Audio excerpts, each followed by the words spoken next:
And if I just feel bad and then don't do it, whenever I come out of it, I'm gonna feel even worse because then I don't even have nothing to show for that time. Welcome back to Inspired Inc., the CWS podcast, a show we promote indie comic creators and become inspired by what they create and their journey of creating it. Today on the show, we have creator Rick Lopez joining us, and we talk about the life of an indie creator, ways to template your comics for efficiency, and our love for comics that inspired us to make comics. All of this and so much more on today's Inspired Inc.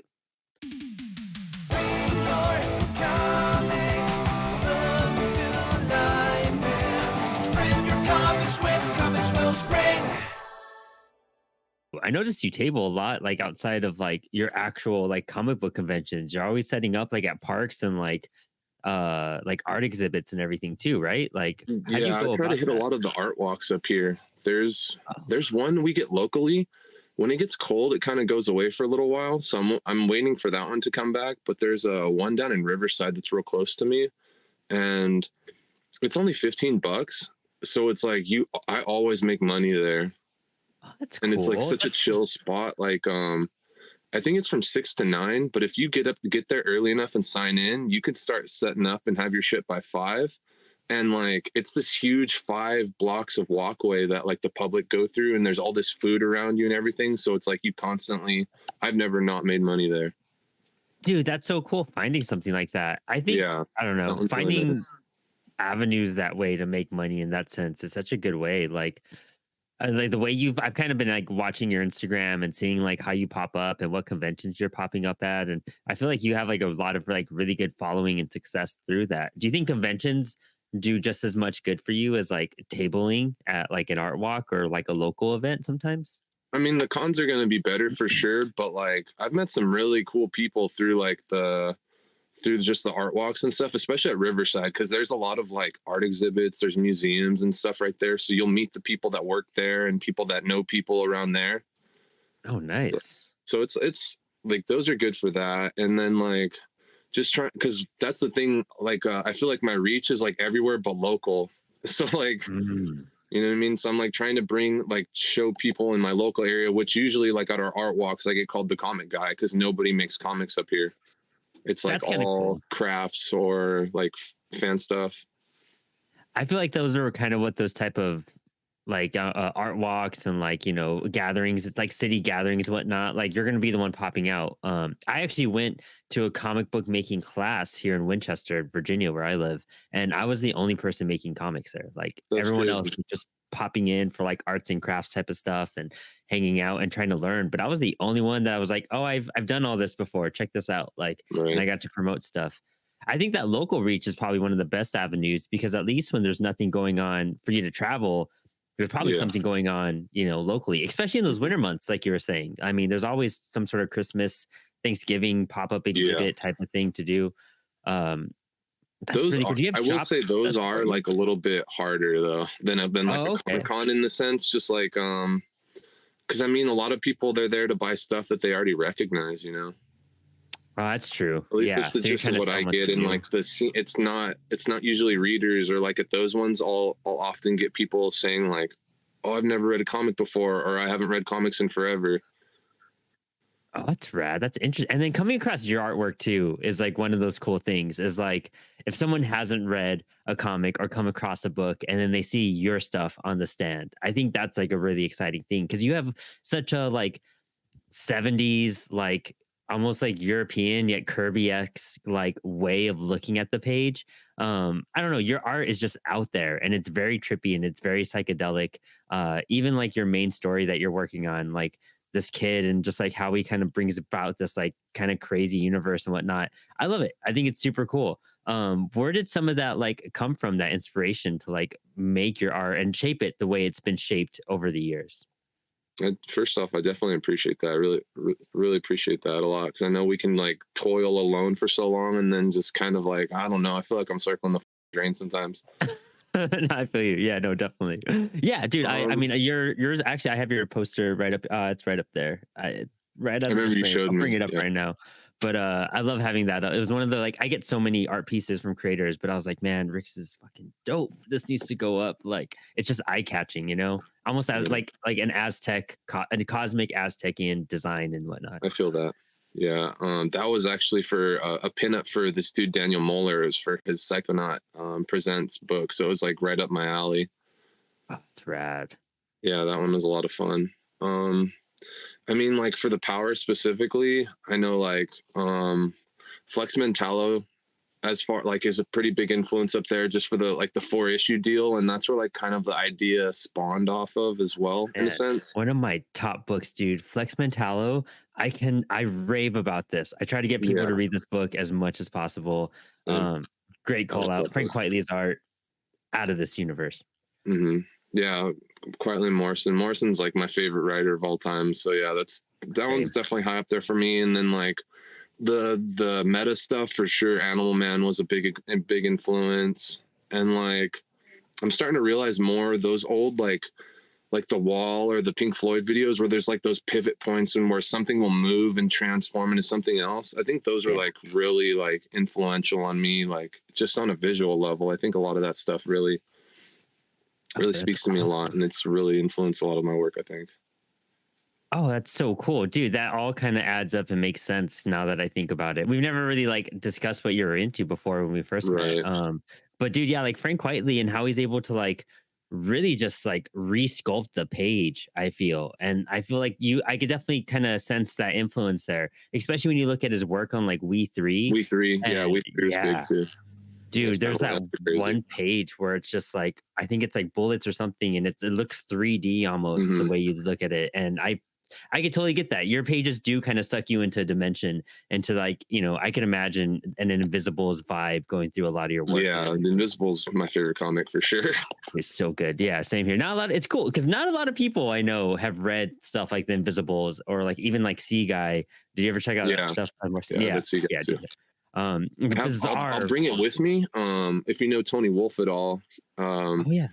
I have the first 5 issues of Near Myths, like with all of Grant's like early shit. I was gonna bring it to Oh the con wow. so we could look at it.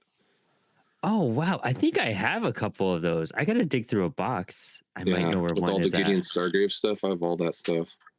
Oh, sick. I didn't realize those were in that's right, near myth. That would make sense. Yeah. Yeah, I haven't read the Gideon Stargrave stuff. That I mean, I heard of that also because of Michael Moorcock. I really got into yeah, Terry Cornelius and that yeah. whole controversy. But I don't know. Alan Moore and Michael Moorcock are just like two A bit angry old men curmudgeons. Yeah, sometimes. Yeah. Honestly, yes. is what it Um is. I like them all. where when you're looking at like your style and coming about the page, like where did this stem from? I mean, where did your love from comics stem from, and how did it evolve into where you're at this point? The I mean, when I'm a little kid, I get like I have like a handful of like Disney comics, just stuff I would look at and shit. But like we didn't have. Okay, so for like the early '90s, Yeah. I'm trying to get comics, but it's also during the time where everyone's like coveting them so much. So like I remember seeing like my cousin with Hama's Wolverine run, but like I couldn't read it. I could just see it, And so Yeah. like a lot of that for like a lot of my when I'm like real small, I don't really have much superhero comics because they're so hard to come by. And then I remember I won like some tickets at an arcade and they had like a grab bag of comics, but it was all like image stuff that people didn't want, like like way later issues of Young Blood, Mhm. Velocity, and all this stuff. And I remember trying to read Young Blood and I'm like, who's Young Blood? I'm so like I was so confused. And we have a shop up here like later '90s towards the early aughts, and like I'm trying to. I remember I go in there. I'm trying to find Ultimate Spider-Man, and like I don't know the language. The guy should have known. Like, hey, you're looking for the trade of Ultimate Spider-Man, but I'm like I'm looking for Ultimate Spider-Man #1, and he's just like, oh well, that's really expensive, and just got just like whole asshole about it. So like we ended up going to Barnes and Noble, and like I got the trade there, but for a long time like my local shop was Barnes and Noble, and I Wow. would just read trades basically. and like two big ones were Grant Morrison's Batman run when that came out. That was like my Yeah. first exposure to Grant Morrison. And then when the Watchmen movie was like first being talked about, they were like big upping it, and I'm like, what is this? I've never heard of this book. And then I read Watchmen, and like for a long time, Watchmen was like my favorite comic of all time. Like I'm like, there's like it gets no better than this. But that really opened the door for me to want to look for something that's better than the average shit. And then same with Batman, it was like, this is crazy, because I had read what's that one? I'd read Hush when I was in like 8th or 9th grade, and that was like pretty. I was like, damn, they could never make a movie like this. Yeah. But when I read Morrison's Batman, it was just a whole other level, and it was a lot of it has all the stuff that I would just love so much later on. A lot of things that like even the Invisibles has, you know. Dude, hell Like, yeah. That run transformed me, like, as a yeah, reader, as a creator. I mean, his Batman and Robin run is like if David Finch directed the 1966 Batman. You know what I yeah, mean? Like, it's the best. phenomenal. Yeah, and I get what you mean. That's what like attracted me back to comics, was like Morrison really opened up my brain on what you can do and how you can Yeah, put the most bizarre visuals on the page. And multiverse stuff, before we all kind of got burnt out on the aspect of multiverse, Morrison was doing it very well with great class and handling it so well, and it made it understandable and digestible and exciting. I hadn't read comics like that still in a while, except for Morrison stuff that really take me to that next level of just inspiration and love. I got like I just went on like the filth, even opening that first page and seeing that yeah. like bizarre just dude bent over and you have the gasoline can, just insanity, sea guy insanity. Have you read, just like a side note? Have you read any of the like the books talking about the Invisibles? No, I know there's a couple out there. I have a digital download of one of them. I got to check it out. I feel like that's something I'm gonna do when I reread the Invisibles Yeah. again, and then just do a total deep. I We feel like should I get reread it, deeper. dude. We could like reread an issue a day or whatever. Oh, I'd be I'd be totally down to do so that, down. dude. I've been wanting to read 100%. it again. Yes, dude. Yeah, because that first, oh, man, that honestly, have you seen his talks that he does on, like, from talking to gods, and his like Of where he course. goes on, yeah, Absolutely. all of that stuff.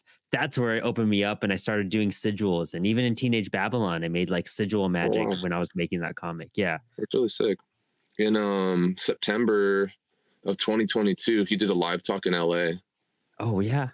And we got to go, me, Eli, Manis, a few other of us, Joe Janowski, we all went to go see him talk. And it was insane, dude. Like just to see his thought process live was so crazy. But fast forward, like they take questions at the end, and I'm like, just like, please pick me, let me ask you something. I don't get picked. Like they were kind of picking people more on the outside, so it'd be easier to give them the Mhm. mic. And I don't get picked, whatever. At the end, we're all shuffling out, and I just like look at Eli. I'm like, here, take my shit. And I'm like looking at the stage, and there's like two guys off to the side, and they're like holding books, like kind of hoping, waiting he's gonna come back out. I'm like, fuck this. I hop the stage. I like turn the corner, and it's all black, and there's one door open with a blue light, and Morrison's just standing there, dude. That is magical. I'm like, Grant, I need to give you my books. Like you've changed my life, dude. Like, and I got to give him all my books. He had me sign them for him. I gave him like the worst signature I've ever done in my life, because I was just Oh, like, that's sick. it was so crazy, dude. And like at the end, I'm like, okay, thank you so much. About to walk away, and then like he's like, my books, like you gonna give me my books back? Because I signed them, and then I'm still holding them. But I got him to sign my my Oh, invisible shirt I was sick. wearing. Where am I? Dude, that's awesome. I wanted one of those shirts as soon as they came out. Hell yeah. Dude, I have a few Morrison signatures. I really got lucky. It's crazy because Grant Morrison, straight up biggest influence I have, more than like Neil Gaiman, Alan Moore, Yep, all of them. He is absolutely, my top tier creator. absolutely. And the first time I got to go to a big convention, which was San Diego Comic Con, I got to go under like my realtor's badge, because he was just like, I have an extra badge. You help out all the time. Take it. And so I go, and it's a Thursday night, and I get there. He hands me the badge, and it's like the last bit of the day for Thursday, but there was a heavy metal panel. And I was like, oh man. And that's right when Morrison took over heavy metal. And I was Right. like, oh dang, I gotta check this out. I'm a huge heavy metal fan from the movie and all that type of stuff. And that's why we did anthologies, was because of heavy metal. That's what we started with. Um, and I go there, and Morrison's at the panel, and Donny Cates, before Donny Cates got big, was at the panel, and like Kevin Eastman and all these dudes. And it was one of those things, I got to ask a question and I was so nervous. I was like, I don't know what the fuck I'm gonna ask. I wasn't prepared. I never thought about it. I never imagined that moment. And I get to the mic and I'm like, guys, Grant Morrison's here. Do you guys fucking realize this? Like, and I asked him like something about like, are you gonna continue the movies or some aspect of that? And he gave me the lowdown on stuff. But afterwards, got to run up, got like him to sign Flex Mentallo, met his wife, and like I bumped into him every year for 3 years after that, in the middle of nowhere. Like he would just be in the middle of a convention, just at a spot, not even like, guesting there or anything. And then I bumped into him and I got him to sign like All-Star Superman and some X-Men books. And it was just random. I would just have a Morrison detector. And I think I've met him like 3 times. And every That's so time I just sick. want to cry because I'm like Right. in front of a god, like it's crazy what he does, like with his own imagination. I feel like fuels indie comics at the same time, because not only did he like revolutionize superhero comics and what they can do and what they're about, but like his own material, like the Invisibles, Mhm. like I would dream to make a series Yeah, like that. like there's so many ideas in the Invisibles where like one person could have made this, but he still made so many other amazing books after that. It's so crazy. That book blows me away, just like on so many levels. Yeah, it's so dense and so like, yeah, just layered with so much. And then hearing about his life and how he was basically King Mob, and like Yeah, how yeah, he went on these absolutely. routes, dude, and how it like impacted his health, you know what I mean? And then he wrote himself out of it. Stuff like Right. that's amazing. I just read Annihilator. Did you ever read that one? Yeah, Yeah, Fraser that was Isaac. another. Yeah, Fraser, dude, his art again, Yeah, phenomenal. Like, and own, crazy. his the artists he chooses for them are so like insane to like be able to comprehend what he's trying to put on page, and it's so cool. Like, who do you think out of like all the artists he's worked with, the ones that have really like impacted you, or really something that you've tried to study and grasp? That's tough. I mean, Quietly is my favorite, but like with like art, really, I mean, like Mobius, Drew Lay, Hmm. Los Bros, Klaus, That makes Kirby, sense. those all immediately come to mind. Especially like the clean. I'm just a real big fan of the clean line, but not to say that I don't like when it gets more elaborate. But for what I'm trying to do, I'm trying to do the clean line, Oh yeah, that's really and cool. Totally makes sense. yeah, those are huge for me for sure. And like Mobius, or even like Brandon Graham, just the way he puts, like he can put one line down, and it's, I don't know, something about it to where it's like if I did one line like that, I would want to like put something around it, or I don't know. I'm trying to get to the point where I don't feel like that, and I'm just like trying to suck that in, but it's like damn. Or Matthew Allison inspires me a whole too when I see his stuff. Just this, I don't know if you know who I'm talking about, that like I Kankor don't. with the Oh, okay, yeah, stippling yeah, and yeah. the crackle, and man, like he did a Sandman piece that was crazy. He Ooh. did, like, I'm a really big Kyle Rayner fan, and randomly he did a Kyle Rayner. I was like, whoever commissioned you to do that, like I love them. This is Yes. awesome. Dude, that's like, it sounds like we have the same taste in like a lot of these comics too. That's so awesome. Man, like I get what you mean by that. Like just trying to find that clean line and try to find like clarity within your art. And knowing when to hold back and when to emphasize. Like, how are you working through that balance of like, I'm putting too many lines on this page versus like not enough? Like, I feel like that as a person that's trying to be an artist and trying to draw now and work on these aspects, like when I do inking or I do pencils, I always feel like my line is too thin. And then I feel like I'm adding too much after that, or trying to like get over the fear to like add more black and really fill up the page. Like, how do you kind of figure out that balance between your pages? Man, for a long time that was tough too. Where like when I'm like really starting to get back into art and like really trying to like, I don't know, like do it more, like do it every day. For a while, I was like so scared to ink my stuff. Like I would like scan it instead and like try to ink that instead. I always just felt like, and like the Inktober's helped me a lot for sure too, because it was like it just Mm. needs to be done. And there was like one year there was like wrestling was one, so I did like Undertaker, and like I just talking about it with Jerome Cabanatan. I hated that thing. So like another thing for Undertaker came around, so I'm like I'm gonna do Undertaker good this time. I'm gonna not f- his hair up and shit. And inking is just hard for sure. I would love it if I could just keep everything pencils, because you have all that energy still in there, and that's what makes Mhm. inking so tough. I have a Um, Swamp Thing piece I did, and I just like I am scared to ink it. I have that whole notebook inked except for that one Swamp Thing because the pencils look so good, and I'm yeah, like, ah, this is good. It's gonna. I'm gonna digitally ink it. I don't know if I'm gonna touch it. It's hard. It's really hard to move past that stage sometimes. yeah, dude. I didn't do one last year, but for like 4 years in a row, I have the same birthday as Alan Moore, and I have like this piece that I keep trying to like redo every year. And I was Uh, just so busy last year, I didn't do it. But that's also been another one where I'm like, okay, next year this will be the last one we do. Like I'll finally get that's this one right, or I'll stop a page, I'll completely redo it, and then I'll chop that other one up, and I'll use it as oh, scrap nice. paper.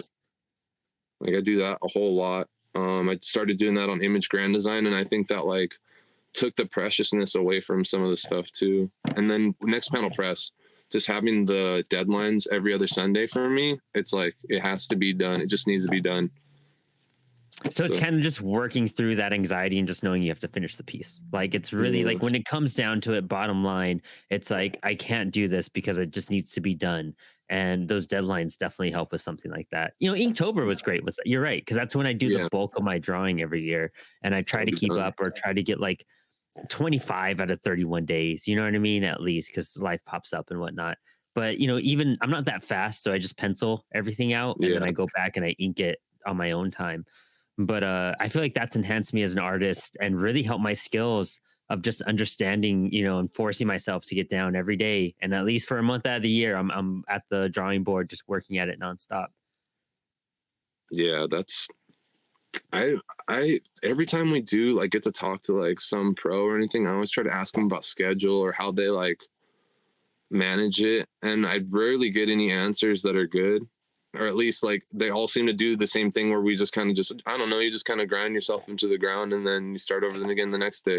I'm like, Yeah, okay, so honestly, you that's wake what up I'm at doing. 5 a.m. and do it, or you stay up to 2 a.m. no matter what and do it. And you're Yeah, just like, staying damn, up late, waking up early how all do the you feel time. that is as like an indie creator though? Like someone who works like, you know, you have a job, I have a job, and it's hard to keep that schedule, especially because you know, some days kick your ass harder than others. And you know, sometimes you just have to take care of life stuff. You gotta do laundry, you gotta clean, you gotta do, you know, just do things. How do you feel it is to like how you know possible is it for you to draw on a schedule every single day? Or do you just try to find it whenever you find the pocket and you're able to do it? I definitely draw every single day. Oh Um, fuck yeah. I don't I don't really watch much TV. I don't Hmm. really watch many movies anymore. Um, I don't play video games either. That's like I haven't had a current system since PlayStation 2. Oh hell And I yeah. know like That some helps. people like video games eat out of your time. So like a lot of the stuff, a lot of that side shit, it's just I just try to put it all into the books or like I mean, it's some people don't want to hear it, but like not like I'm trying to be a dick about it, but like for me personally, it doesn't Mhm. really matter how I feel, whatever's going on, I need to get my shit done because if it doesn't, you know what I mean? Like it just needs to be done regardless. And if I just feel bad and then don't do it, whenever I come out of it, I'm gonna feel even worse because then I don't even have nothing to show for that time. Like I That's got sick true. recently, which I never get sick. I had like a real bad sinus infection, but I'm just like I got to get shit done like as much as I can, you know, even if it was just little by little every day. But I like got a new mini ready. I did a pinup for David Grom's new muscle book he's gonna bring to the con. I'm working on I'm doing a what's it called art swap with Morgan Heron, and Ooh. then I did two Cosmic Cat updates, and then I have one more to do because of course the R update it's the same weekend as IC3, so I'm Yep. gonna have to Of do that course. early so I can just have it in the burner for that weekend, so I can just post it. Oh, There's nice. just always Okay. something's going on. Yeah, I mean that makes sense too. It's like you know what you're trying to do, and so therefore you're just like you know what's going to distract you, you know what's going to throw you off, and therefore you're just like you've curated your life to be like you know what I need to do this, and this is my passion. And when I get to those things, I get to those things, but for now they don't matter, and I need to focus on this, and that's the best way to go about it. If I sit down and play video games now, I can only play for like 5, maybe 30 minutes max before the guilt really hits me and I'm like, Yeah, "Man, I got stuff yeah, to the do. I guilt can't for be sure, doing art this," you guilt. know? Yeah, it hits hard, dude. And even like this morning, I'm working on a zine and I'm in meetings and phone calls, and I'm just like, well, at least I gotta dabble in this a little bit. I'm trying to focus on this important conversation, but I could be doing some like Zipatone lines while I'm doing it on my iPad at Yeah, I have least. some stuff on the side, but we've been talking, so I was like, okay, this is actually really good. So I don't even need to draw. It I mean that's a cool part too, is like, drawing. How much is your drawing digital versus traditional too? It's mostly traditional. Okay, I'll I like figured that. I'll do stuff. Let me see. I got a thumbnail around here somewhere. I have like a whole thing full of just the thumbnails in order for Cosmic Cat. Let me see if this. Oh, Okay, cool. I'll like draw them like little thumbnails like that on my scratch paper. Like this is some Oh, like one of my nice. pages from issue 2 that like got chopped up because I remember kept Ooh, doing this shit. But nice. yeah, so I start real Okay. small, but then I have a where's it at? I have a template. Where's that page?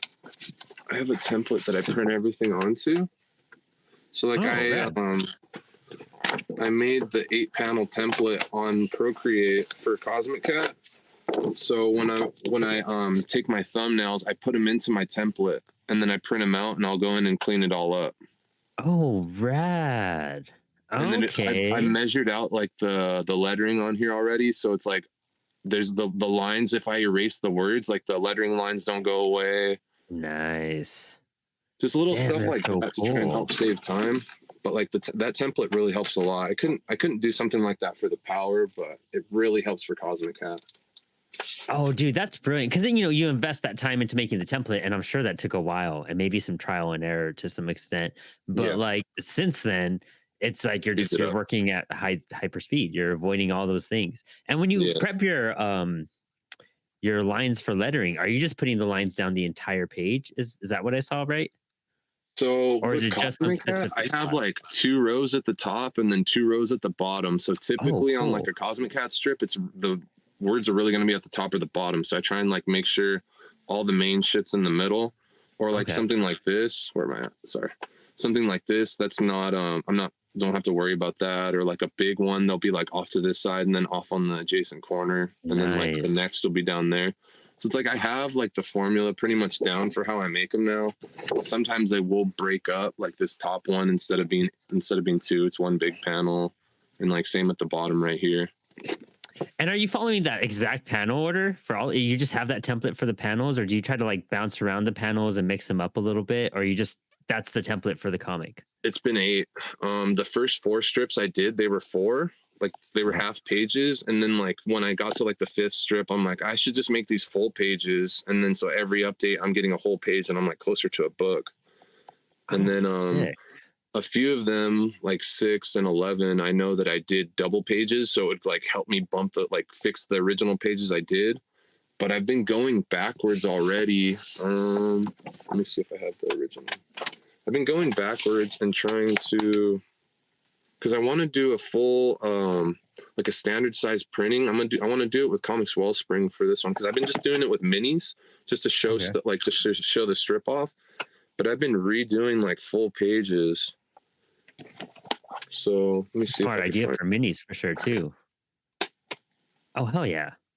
So like the first originally the first page is only 4 panels, and then I like basically just like fixed it to where it's 8 now and like made it way better. Like that's what it looks like now, and then this is what it Sick. used to look like.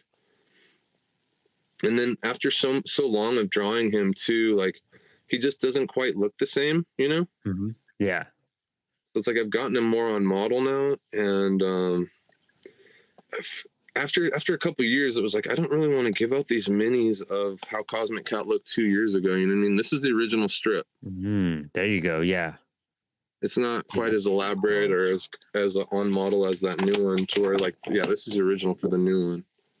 Oh, wow, dude. And how long ago did the first one come out? The original? So yesterday marked the start of the 4th year of Next Panel Press. Nice. So I've been doing it for 3 years. I think there's 79 strips, something like Damn, that. that's Because rad. I changed the numbering a couple times, just like when I changed the title.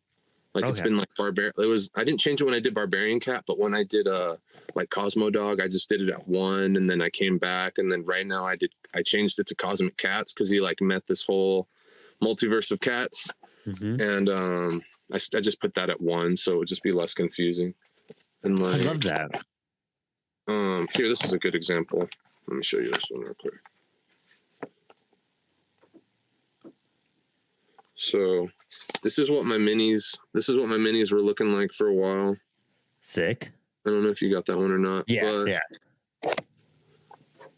Oh wow. this is the new one that it's going to be an IC3 exclusive. Sick. But it's got the new cover. He's like on model now. He's the way he's supposed to look. But then it's got the first six. It's got the first 6 redo pages in here. I'm gonna bring this to the show. It's in black and white for the insides, and then like a couple of the pages aren't done yet. Like this one's not colored, or this one's not colored yet, and then this one's not inked yet. So I put them in like that, so you could still get an idea. And then like these ones are cool real raw, but I put like some old lettering on there. Yeah, so I thought it'd be cool. It has process. It has like full finished stuff. It's got like an ad for the actual book. And then it's got some side strips that I did like between like in different times.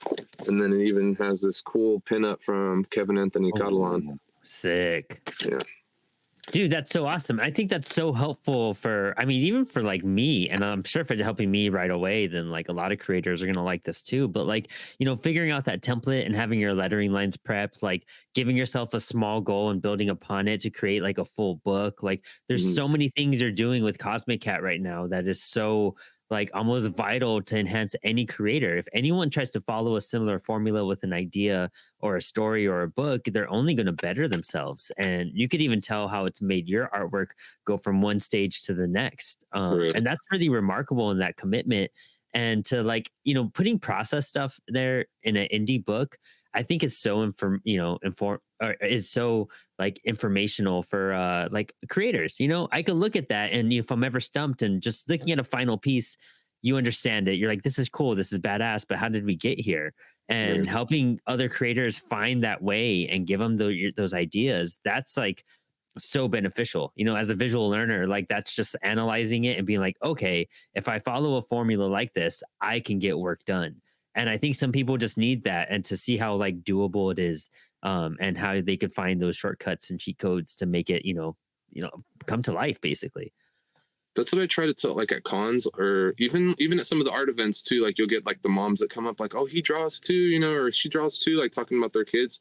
And I tell them like, I do these pages one every 2 weeks, and I get 26 pages at the end of the year. So I get one whole book, but I have so many other commitments. If you could get one done a week, you could do 2 books, or you could have a really big book, or like, I don't have any of the minis real close, but I do like these on letter pages. I'll do like my minis, cut them in half and staple them together. And it's like, you guys could make these so easily. You could make your own comics, like do a couple pages, draw a couple pages, staple them together. Boom. You got your first book.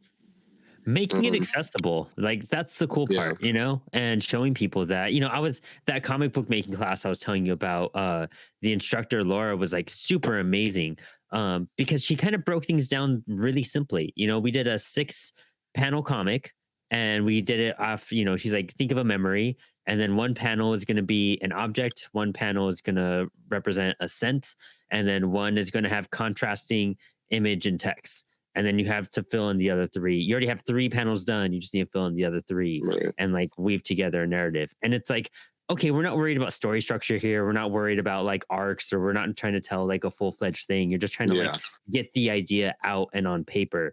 And, just doing that in itself and making it accessible, being the only comic book making person in that room, fucking awesome. I felt like I learned stuff to like make my own work, but I can imagine how that felt with everyone else who'd never done or known about comic book making process and was like, oh, I feel like I could continue this and like do this idea and find different ways to like, remesh and like redo this idea over and over again.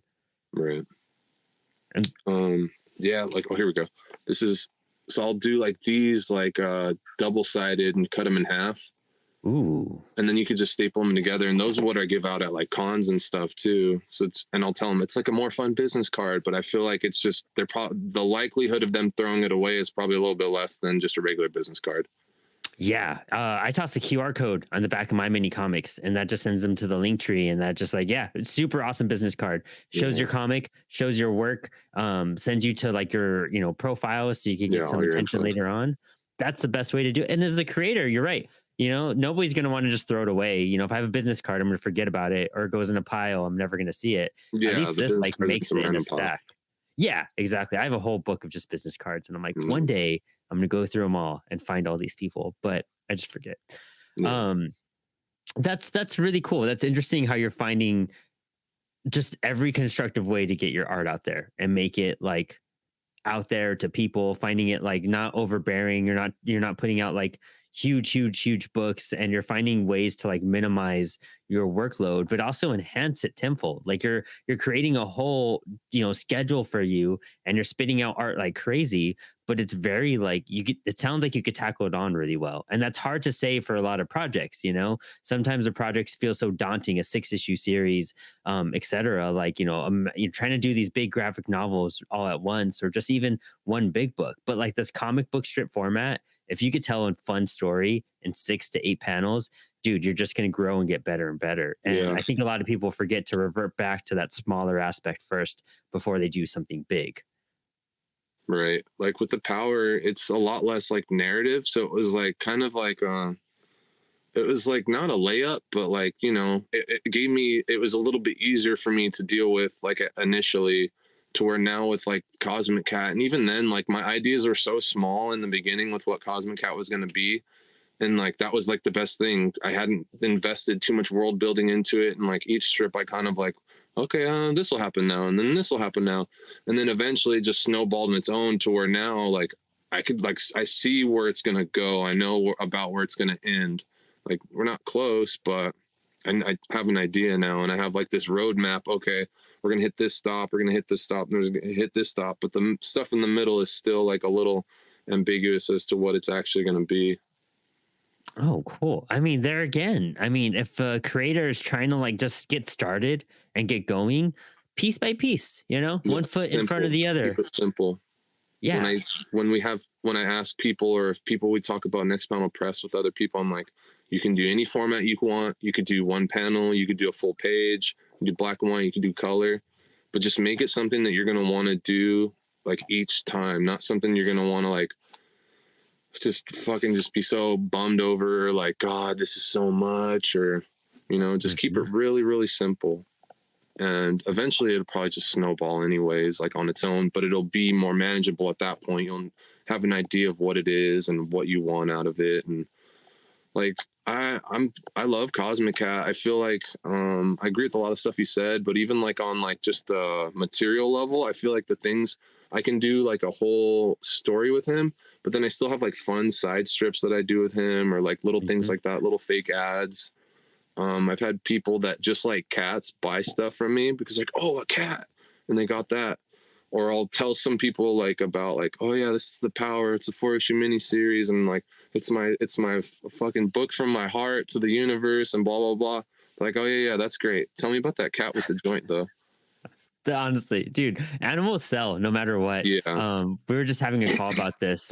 Brandon Mikado, the co-host for Apollo, he has his own like cat series, and it's just like we're trying to figure out a way to like remarket it and like put it out there with like a animal anthology and everything. Because it's just every time you get something like that, you are gonna find those people who aren't into comics to come to your booth and at least check out your stuff. You're yeah, finding a niche, and you're like latching onto an audience that you may be intending for, may or may not be intending for, and you're going to bring them towards you, and that's going to get you attention. That's going to get you like some people to talk to. That's going to grow your audience, and that's one of the best approaches. Is like you're having fun. It's something that you want to do personally, and it just happens to appeal to a different mass that you're like, you know what? If it's getting everyone else's attention, that's just more of a win for you as a creator, and you can market more, and therefore you could kind of do better as a creator by having something for them to lock onto and not so abstract in a sense. right. I keep like I've been making the joke, but at the same time, I'm like I would not be upset about it. But like the first LA con I tabled at, Tony Fleeks was a little bit down for me, the dude who did Yeah. Stray Dogs. And I Yeah. was just watching the furries all weekend just gravitate toward his table. And I'm like, I don't think I'd be that upset if I had a huge furry fan base. I was into Cosmic Cat. I'm like, Dude, that would be please sick. buy it all, just come. That's But I amazing. was like, damn, like he's got a whole little niche market that like not many people are tapping into in the comic scene, I don't think. Dude, yeah, for real. Because I mean, when you think about like, I mean, Disney, dude, all of their like furry creatures coming to life and doing stuff like that. Like, it's what, you know, a lot of kids that have turned into adults are attracted to. And now their kids are watching that stuff. So then they're like getting into these things. So it's like something that people just like, it's not just nostalgic. It just feels like homey and it reminds them of their own animals. And like, there's such a love for our creatures. Like I have a cat and a dog, and we're actually me and China Rosemary and my artist are working on comics about our animals after we finish up this next series. And it's like not only are we doing it just for us to like, you know, experience our animals a bit more as they get older and everything, but like we're gonna open up doors and avenues and resonate with people without intentionally wanting to do it. And as like a creator like yourself, or even what we published at Apollo, like having that animal demographic in our side, dude, it's just a win. It's just a pure win as a creator. Totally. You know? What other, it's you like know, one of the best decisions I made for sure. what other projects do you have going on besides the Power and Cosmic Cat? Like for people to like look into and kind of see how diverse some of your stuff is. I did a pinup in the 3rd issue of Ghost Agents, but in the next Ghost Agents Metropolis, I have a 6-page backup in there that we haven't. I did it last year. We haven't shown it really. I've shown like a couple like process stuff, but that's still coming. It'll be on newsprint. And I tried to go like black and white with like real small splashes of color, and it's a Bruce Lee parable like pastiche character. So it's a lot of like kung fu. It's a lot of stuff that I haven't really done before. There's a little like kind of like an Eldritch kind of like horror vibe, like with the monster in there. So like that was real fun. But the rest of it, I hadn't really done anything like that before. So it was really cool when Rocco gave me that script. I'm like, oh wow, okay, we'll make this happen. It's like that's still coming. We did for 100% Comics, we did the Batman Year One, and like a bunch of us, like every page is like a different artist doing their take. And there's a black and white version which I wasn't in, so I don't have it. But the color version, I did 3 different pages in here, and then like a couple of my pieces are like on other little things as well, but like 3 main pages. And then I recently did this variant for Jerome's Tree versus Fox. Nice. I did it based off the Dark Knight Returns, of course. I thought it would just be fun. Oh yeah. Yeah. And then like I did little remarks on all of them too, try and like do like Street Fighter when they're all beat up afterwards. Nice. Like a couple of them have Tree, a couple of them have Fox. I have a few of these left, and after that they're gone because I don't think Jerome has any left either. But I'm gonna bring these with me to the con. And then I did Manny Gomez wrote a 6-page backup for Adam Lemna's Relic Hunter, and I drew I did the art for that.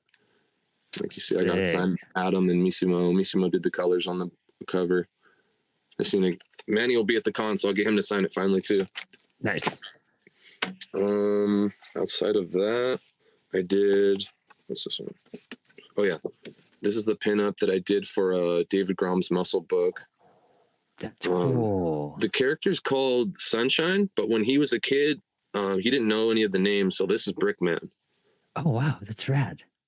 So like that's another one he'll have on him too, and like the pages are actually pink, like the figures were. And it has like I put like a real funky screen tone on it too, so it looks really cool. It's like all marbled on him. Ooh. Like the main thing right now is trying to finish this first year of Cosmic Cat. It'll be about 44 pages, 26 of them, or actually a little bit more than that, but like there'll be 26 strips or 26 strips. Some of them will be double strips, some of them will be more. But it'll be me redoing and revisiting like that first year and kind of fixing stuff and kind of planning a couple things a little bit earlier than like I thought of them. which, because like I have the Power, I have the first 3 issues of the Power still. Mm-hmm. The 4th one is coming, but like with some of these tables, that's what I was saying. Like we're sometimes, especially with the Power, it's a little bit of an uphill battle with like some of these art walks, because like, I mean, like I don't mean to be this way, but I know it can come off as pretentious, like the book in and of itself, and just kind of like the lack of description or the lack of narrative at times can kind of leave people a little like not sure or not mainly in their wheelhouse. But like with Cosmic Cat, I feel like it gives me another net to really like, oh, if you don't like this esoteric shit, like maybe you'll like the cat with the joint, you know? That makes And sense. I Yeah. love Cosmic Cat and I love the Power. So I'm trying to finish this first collecting this first year of the Power, or excuse me, of Cosmic Cat. And then I'm going to finish the 4th issue of the Power. And Sick. get that all done, and then eventually collect it later on. I have a couple ideas with that as well, but yeah, trying to get through this first year of Cosmic Cat and then get to the 4th issue, the Power of the big things. I have a couple other ideas. Something like, since we were talking about it already, I really want to do some sort of Invisibles tribute book. It's been on my mind a lot. We can talk about it more in detail off, but I would definitely love to have you on there. It's just, I think it would be really cool to do and get a lot of people that were inspired by the Invisibles, whether if they want to do a write-up or if they have old pinups, or like if people have pictures with Grant, just like something really cool to like kind of commemorate the Invisibles. Cause that book seriously like changed everything for me. And like, it's underrated, dude. Definitely real pivotal in like me wanting to create, like, there's like maybe like 9 times out of 10 with a Grant book, you're going to get this like, oh fuck moment. Yeah. And it's like, that book is just filled with them, just banger after banger. I remember I read the first 4 issues and I'm like, damn, I'm gonna be so sad when this book is over, because I just already loved it so much. But I remember when I finished it, I just felt lightheaded at the end. Yeah. I didn't even feel like, and it was just like, then you start it all over and you read that first line again, and so we return and begin again. And I'm like, it did not say that the first time I read this book. It's fucking crazy. Dude, I feel you. Dude, that book, it's, you know, I talk about Sandman being one of my favorite comics ever. Yes. And, you know, Sandman's amazing. It's the only comic book I have a tattoo of. It's like, in fact, my artist, Jeremy, I think he might appreciate this. He asked me who my favorite character was, and off the top of my head, I was like, oh, Sandman. So he just mailed me this sick fucking dream, dude. Yeah. That's amazing. He blows my mind, and I've never been like more thankful for a gift than this. So like, beautiful. Shout out to Jeremy for this dope ass Dream Morpheus sketch. But like the Invisibles, dude, like that was the book that I was like, okay, Sandman makes sense because I've read comics and I've read superhero comics, you know, and I see where like the poeticness is because like I'm into literature and blah blah blah. But like Invisibles like just told me like you could fucking create anything in the universe. Like don't feel limited at all. Like it brings in like Lovecraft, it brings in, you know, this is what the Matrix was based off of, pulled from, you know, like it, you know, it got me into the Beatles and like John Lennon, and it just like it inspired me so much as a creator, and it fueled me with so many things. It was kind of like the biggest thing I can compare it to is like when I was a musician and I heard the band Between the Buried and Me, and I was like, holy crap, like when I listened to Colors for the first time and heard like Ants in the Sky, and I was like, you guys are combining every style of music ever into this beautiful prog album. Like that's what I want to be. And I think that's what the Invisibles is to like comics, like is that. And it literally like crosses through dimensions while you're reading it, and your life will change, your perception of life will change. It's wild. I can't even express how much everyone needs to read this. No, dude, exactly. That's why I really want to do this. And it's real quick, it's funny you said Sandman too, because it was like on the trek after Watchmen, I find Sandman and I'm like, oh, this is my favorite comic of all time. And I remember being so bummed after that one was over. I was like, damn, that was so amazing. And then I come to the Invisibles and I'm like, I know I'm gonna be so sad after this. But yeah, Invisibles takes a cake for me, like hands down, no contest. Dude, I feel you. Yeah, it's one I bolster. It's one it's hard to even get some people to read because you're like, this is some heavy, dense, like, very hard comic book making stuff. Man, I'd love to reread it now. I'm so hyped. We're gonna become. Buddy told me like Like, yeah, like I think you've just kind of like made it so big to me that like I don't think it could ever live up to like what you're telling me. I'm like, I don't know, man. I think No, it's no. the fucking sickest shit ever. Yeah, I can't even express like how epic it is. Like I can Yeah, only like 10% of my excitement is what it really like comes out to be. Especially the final issues, and then you get Frank yeah. Whiteley on that like last issue and everything too, which was some of his early work and just cool stuff to study at that It does point like too. this. It's he does the same thing on Doom Patrol too, but it's like he gets two last issues.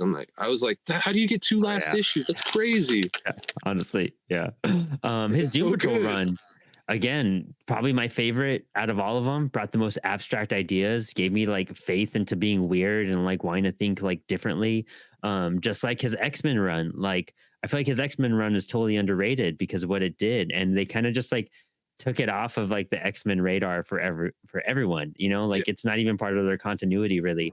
And I'm like, that's a shame when like, dude, and again, Frank Whiteley's work in that one mind yeah. blowing, you know? Those Exorn is Menace one of my too. favorite. Mhm.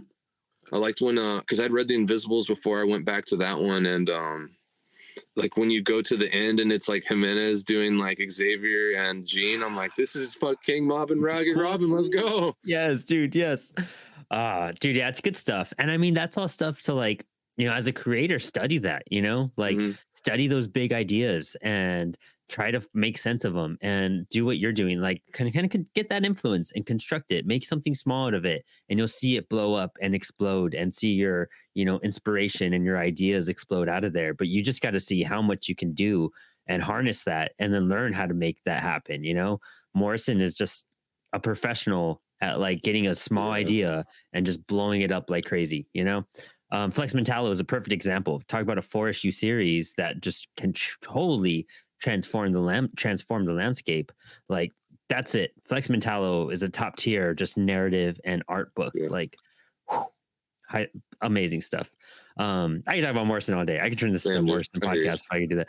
But Rick, why don't you tell us? I'm trying to think of anything else I want to get out of you real fast. You know what? Before we sign off real fast, you know, you've been doing this for a long time, and struggling with comics is a big aspect. You know, and learning like is this the right avenue for myself? Should I be pursuing this? Like, you know, everyone has their naysaying, like, you know, success can come in small waves. Convention could be great. Convention could be terrible. Tabling one week can be great. Tabling the next week can be horrendous. How do you keep yourself motivated? How do you keep yourself inspired to just never give up this craft and to like always continue making art and going out there and showcasing yourself as much as you do? Man, I feel that on bad tables. I've only had one bad con, but like bad tables like can really like fucking irritate me for the day. I'm like, God, why do I do this shit to myself? But it's just I'm constantly having these like just I'm constantly just thinking of the future and having all these thoughts of the future, and I'm like, I just want to see like the big thing because I want to do the Cosmic Cat book holofoil. So just in my head, I have this like holofoil Cosmic Cat book, and I'm like, oh, I just got to get to there, just got to get to there. Like Yes. this will get them. This will be the one to where they're like, I can't pass this up. You know, I love that. it's so hard, dude. It's so fucking hard. And but sometimes I'm just again, it doesn't matter really how I feel because I just need to get this shit done. And I wouldn't really be happy if I didn't do it. If I gave up on it, I'd be so bummed. At this point, like the genie's already out of the bottle. I could have just, you know, like I have to just keep going at this point and just hopefully like it keeps progressing and like people keep like more people keep liking it. You know, I don't necessarily Mm. want to be famous or anything, but I don't want to do anything else. That's what the level I want to reach where I don't have to do anything else to live and I could just worry about this stuff all the time and not have to worry about that was another thing you'd asked earlier with like scheduling and stuff. Luckily, I only work a few days out of the week in the mornings. Like I've scheduled it that way. So the rest of my time I just try and get shit done and just try and work on everything as much as I can. But and again, I do not have like a set schedule. I'm really bad about that stuff to where I just like try and work, and then I'll stop, do something for a little bit, and then work. That makes And sense. I love that. you know, It's in you. it's You know what I always mean? Like it's your only option at this point. And I love that. yeah, You know, when that becomes the bottom line of just like, you know what? Without this, like, what is life? What is the point? Like, what am I doing here? Everything else sucks. Like, might as well just get like bit of happiness into what I'm pouring out. And it sounds like you have aspirations and you have goals, and you're like, that's what's keeping me going. And that is the end run. You know what I mean? As long as you keep on having those ideas come out that you want to see fruition and come to life, it's not going to stop for you ever. Yeah, I think networking, like as hard as it is for some of us, is so huge. And like being able to talk to people that are in a better position in this stuff than you are also Yeah. really helps.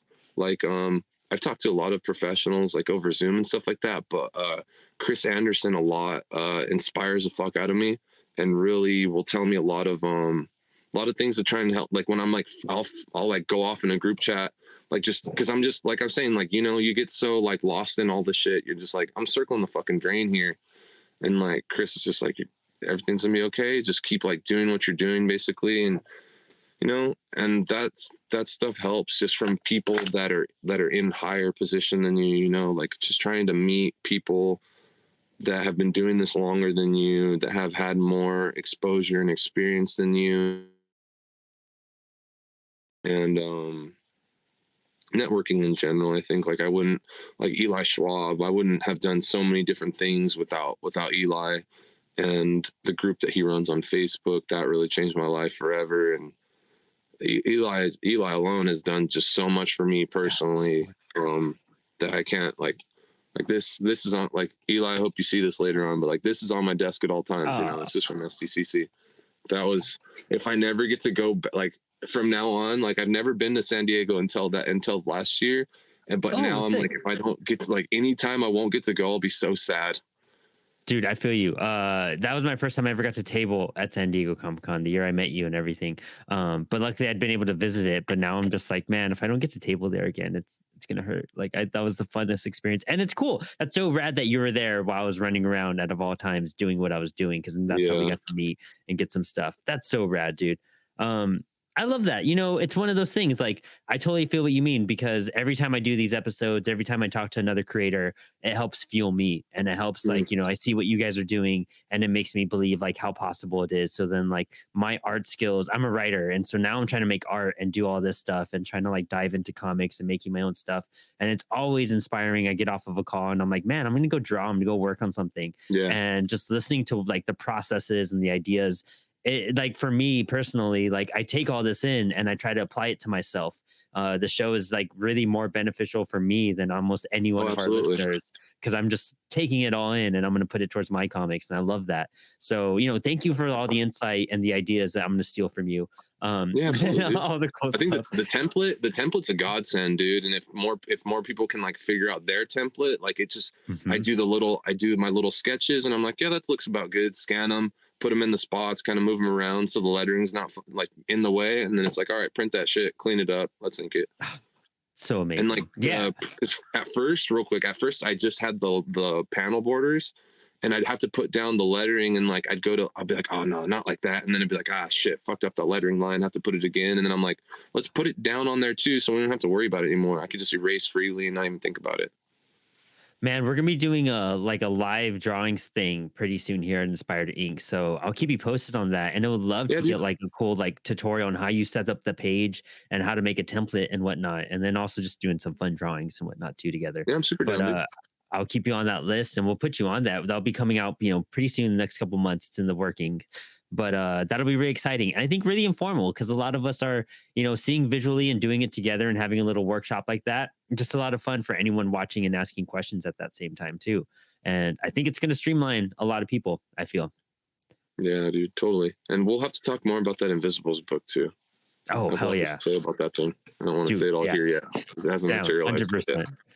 Well, in that case, then, you know, why don't you tell us what you have going on in 2024 and where we could find your art and see you at this year? Okay, so I'm at Doom Days on Instagram, on Twitter as well. There's an account that's named Doom Days that's been unactive for years, and I messaged them because I wanted to get that little underscore off of my shit, because that was like the whole reason on Instagram. I'm like, figured out my name. I'm like, okay, I don't have to say no underscore, no numbers, nothing, you know, like.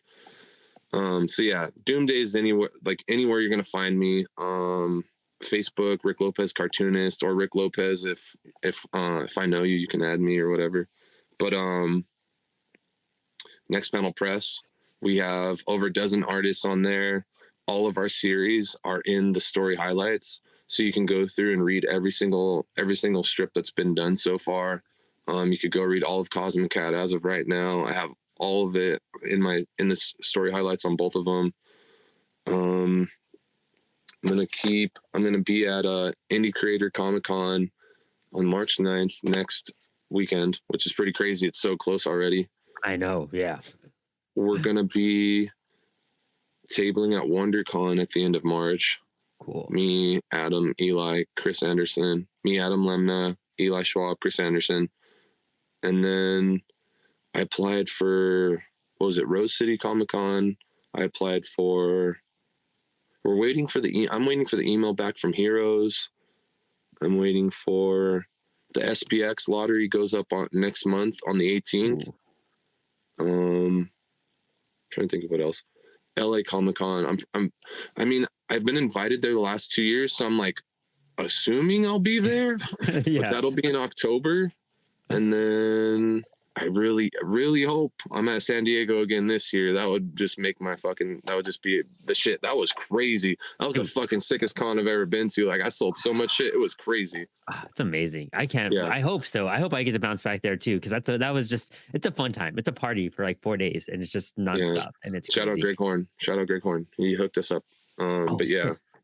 Hopefully, like all the other ones, I think Heroes, Emerald City, Columbus Crossroads or Cartoon Crossroads Columbus. Shelley Bond told us to apply to that, and I applied to that, but I don't think we don't hear back from them till April. Okay. So sick. Hopefully I get into at least the majority of these things. Otherwise, I'm always on Instagram, or at least you could reach me there, and I'll eventually reach you back. Awesome, dude. Sounds good, Rick. It's always a pleasure, dude, just talking to you and seeing you. And I can't wait to hang out with you at the con. It's gonna be so much fun. It's gonna be so fun. It's gonna be great. I'll bring you an anthology or something. It'll be super fun. Sweet. I got some stuff for you too. Hell yeah. Well, for all of our listeners, don't forget to like, subscribe, hit that notification bell. We got 2 episodes coming out a week. We have a lot of new announcements, a lot of shifts going on at CWS right now. Super exciting to see the development. And thank you all for your support the past few months. We are not stopping. We have interviews coming galore from all sorts of indie creators. And we'll be shooting a lot of content from this Indie Creator Con as well. We'll be doing interviews and all sorts of stuff there.